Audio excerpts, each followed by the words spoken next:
Естеріңде болсын тарихта. Қазақты ешкім жаулап алған жоқ. Тек қана ішіне ертке салып жаулады. Еш уақытта. Ол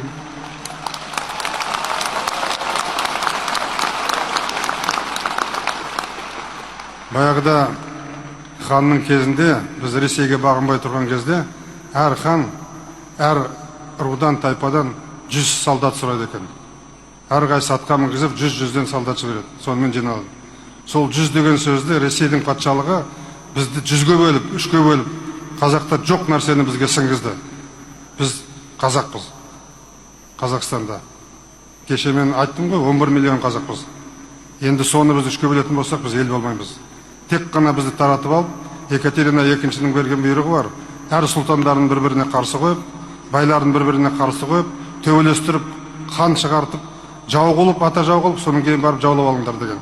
Солай жаулап алды.